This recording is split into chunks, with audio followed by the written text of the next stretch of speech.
اور ان مطالبات کے اوپر ایک جامعہ کنسنسس کی ضرورت ہے، اور ان مطالبات اسٹیبلشمنٹ سے اگر آپ کی مراد ہے کہ ہم نے کیا ان کے سامنے رکھے، تو ان سے صرف اسی چیز پر بات ہوگی کہ آپ کس طریقے سے اپنی حدود سے جو آپ نے تجاوز کر رکھا ہے واپس جائیں۔ اچھا، آخر میں یہ بتائیں کہ کیا یہ بھی ساروں نے اتفاق کر لیا کہ آئندہ کسی ISI کے بندے کا فون نہیں اٹینڈ کریں گے اور ان سے ملاقاتیں نہیں کریں گے؟ دیکھیں، یہ آپ کا مائک ہی اس بات پہ گر گیا، مائک ہی سنبھال سکتے ہیں آپ کا سوال ہے۔ یہ اس کے اوپر لگا، یہ مائک کہاں کا بنا ہوا ہے؟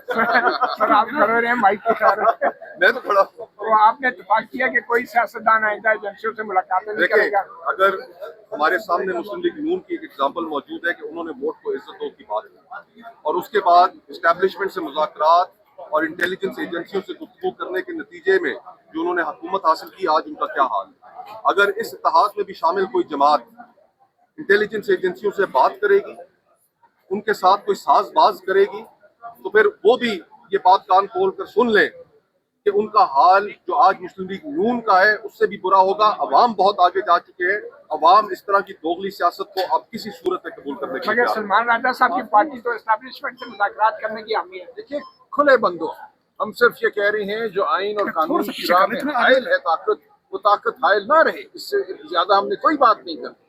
ہم نے آئین اور قانون کی بحالی کی بات کرنی ہے، کوئی ساز باز ہرگز نہیں کرنا۔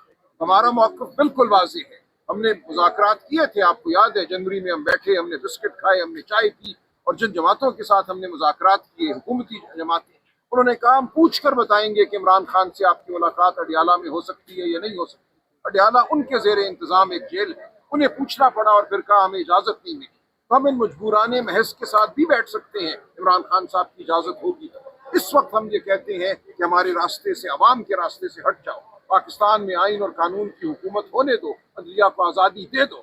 عدلیہ کی آزادی جس نے سلب کی ہے، آئین اور قانون پر جو حاوی ہے، اس کو کہتے ہیں کہ ہٹ جاؤ۔ تو یہ سارے مطالبات فیلڈ مارشل صاحب سے ہیں؟ ان تمام حکومتوں سے ہے جن کی سربراہی جو ہے وہ حکومتیں کرتی آئی ہیں 78 سال سے۔ یہ پاکستان میں کوئی نیا حادثہ نہیں ہے، یہ 78 سال سے ایک پرانا حادثہ ہے جو چلا آ رہا ہے۔ ہم نے اس پورے نظام کو ختم کرنا ہے، اس کی جڑیں بہت گہری ہیں۔ شکریہ۔